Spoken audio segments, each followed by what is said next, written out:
Reporter big impact. Youth congress വ്യാജ തിരിച്ചറിയൽ card കേസിൽ കൂടുതൽ നേതാക്കളെ ചോദ്യം ചെയ്യാനൊരുങ്ങി ക്രൈംബ്രാഞ്ച്.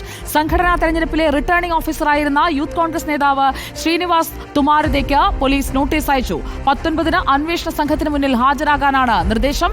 ക്രൈംബ്രാഞ്ച് നോട്ടീസിന്റെ പകർപ്പ് റിപ്പോർട്ടറിന് ലഭിച്ചു. ആർ റോഷിപാൽ നൽകും കൂടുതൽ വിവരങ്ങൾ.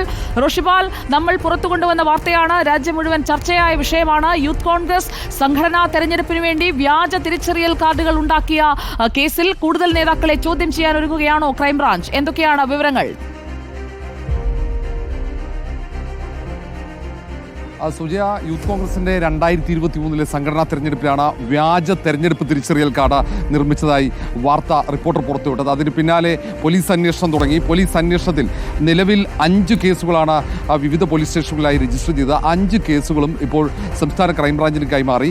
ക്രൈംബ്രാഞ്ച് ഡിവൈഎസ്പി കെ സജീവന്റെ നേതൃത്വത്തിലാണ് അന്വേഷണം നടക്കുന്നത്. അതിൽ 7 പ്രതികളാണുള്ളത്. ഇതുമായി ബന്ധപ്പെട്ട ഏറ്റവും പുതുതായ കാര്യം, യൂത്ത് കോൺഗ്രസിന്റെ ദേശീയ നേതാവ് കൂടിയായ ശ്രീനിവാസിനെ ചോദ്യം ചെയ്യാനായി വിളിപ്പിച്ചിരിക്കുകയാണ്. 19-ന് ക്രൈംബ്രാഞ്ച് ഓഫീസിൽ ഹാജരാകാനുള്ള നിർദ്ദേശമാണ് നൽകിയിരിക്കുന്നത്. മാത്രവുമല്ല, മുഴുവൻ രേഖകളും, ഈ തെരഞ്ഞെടുപ്പുമായി ബന്ധപ്പെട്ട മുഴുവൻ രേഖകളും ഹാജരാക്കണമെന്ന നിർദ്ദേശവും ഈ നോട്ടീസിലുണ്ട്. നേരത്തെ യൂത്ത് കോൺഗ്രസിന്റെ ദേശീയ കമ്മിറ്റി തെരഞ്ഞെടുപ്പുമായി, ഈ അന്വേഷണവുമായി ബന്ധപ്പെട്ട വ്യാജ തിരിച്ചറിയൽ കാർഡ് അന്വേഷണവുമായി ബന്ധപ്പെട്ട് സഹകരിക്കുന്നില്ല എന്ന കാര്യം കോടതിയെ തന്നെ അന്വേഷണ സംഘം അറിയിച്ചിരുന്നു. കാരണം ഈ തെരഞ്ഞെടുപ്പുമായി ബന്ധപ്പെട്ട വിവരങ്ങൾ, അതിൻ്റെ അംഗത്വമെടുത്തവരുടെ അക്കൗണ്ട് വിവരങ്ങൾ അടക്കം കൈമാറിയില്ല എന്നതാണ് പ്രധാനമായും അന്ന് കോടതിയിൽ നൽകിയ റിപ്പോർട്ടിൽ അന്വേഷണ സംഘം ചൂണ്ടിക്കാണിച്ചിരിക്കുന്നത്. മാത്രമല്ല, ഇതിൽ ഏറ്റവും പ്രധാനപ്പെട്ടത് ഫോറൻസിക് പരിശോധന നടന്ന റിപ്പോർട്ട് കഴിഞ്ഞ 2 ആഴ്ച മുമ്പാണ് തിരുവനന്തപുരം CJM കോടതിയിൽ സമർപ്പിച്ചത്. ആ റിപ്പോർട്ടിൽ കൃത്യമായി വ്യാജ തിരിച്ചറിയൽ കാർഡുകൾ നിർമ്മിച്ചതായി ശാസ്ത്രീയ പരിശോധനയിൽ കണ്ടെത്തി എന്നുള്ളതാണ്.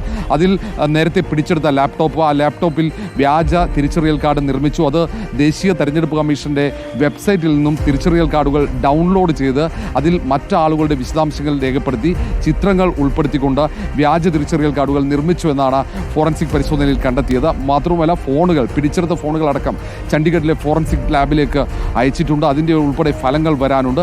നിലവിൽ ശാസ്ത്രീയ പരിശോധനാ റിപ്പോർട്ടുകളുടെ അടക്കം വിവിധയിടങ്ങളിലായി യൂത്ത് കോൺഗ്രസിന്റെ സംഘടനാ തെരഞ്ഞെടുപ്പിൽ ഈ വ്യാജ തിരിച്ചറിയൽ കാർഡുകൾ നിർമ്മിച്ചു എന്ന് കണ്ടെത്തിയിട്ടുണ്ട്. അതിൽ 7 പേരെ പ്രതി ചേർത്തുകൊണ്ടാണ് പോലീസ് കേസെടുത്തത്. വിവിധയിടങ്ങളിലായി, അത് കാസർഗോഡ് പ്രത്യേക ആപ്പ് വഴി വ്യാജ തിരിച്ചറിയൽ കാർഡ് നിർമ്മിച്ചതായി വിവരം പുറത്തുവിട്ടതും റിപ്പോർട്ടറാണ്. പിന്നീട് കൊല്ലത്ത് വിവിധയിടങ്ങളിലായി സമാനമായി, അടൂരിൽ സമാനമായി തന്നെ ഈ ഫോട്ടോഷോപ്പിൻ്റെ സഹായത്തോടെ വ്യാജ തിരിച്ചറിയൽ കാർഡുകൾ നിർമ്മിച്ചു. അങ്ങനെ പന്തളത്തടക്കം സംസ്ഥാനത്തിൻ്റെ വിവിധയിടങ്ങളിൽ ഒരു വിഭാഗം യൂത്ത് കോൺഗ്രസിൻ്റെ നേതാക്കൾ തെരഞ്ഞെടുപ്പിൽ വിജയിക്കുന്നതിന് വേണ്ടി വ്യാജ തിരിച്ചറിയൽ കാർഡുകൾ നിർമ്മിച്ചു എന്നാണ് അന്വേഷണത്തിലും പോലീസ് കണ്ടെത്തിയത്.